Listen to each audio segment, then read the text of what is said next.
dag havde vi foretræde fra Miljø- og Fødevareudvalget. Der sad en 7-10 udvalgsmedlemmer og lyttede på et godt indlæg, synes jeg. 15 minutter, det er ikke lang tid, at skal komme af med alle vores budskaber, men vi havde nogle punchliner, som brændte igennem. Jeg sidder med en god følelse i maven af det, vi har sagt i dag. Jeg må sige, at det var speed talk. Tiden løber utroligt hurtigt, når man har meget at sige, rundt en begrænset tid til rådighed. Men jeg mener, at vi fik afledt hovedpunkterne, og vi har også informeret dem med materiale på forhånd, og som vi også kan få efterfølgende. Så jeg tror, vi er godt på vej. Vi har i hvert fald nogen, der sad og lyttede opmærksomt. Jeg har også god fornemmelse.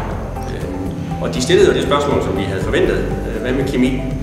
Og der kunne vi jo komme Søren fint ind omkring, at hvis vi får det gjort stille rigtigt an med CA, og det bliver nogle gode marker og gode ting, så bekæmper det sig selv, og så behøver vi ikke mere kemi.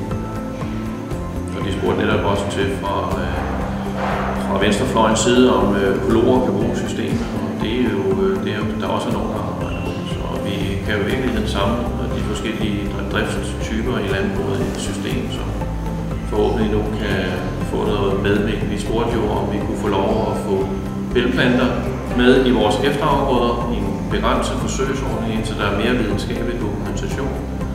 Og vi opfordrede også til, at man lod hestebønder komme ind som en MFO-afgrøde, ligesom man har i alle de andre 27 EU-lande, sådan som man får en mere sund afgrøderotation.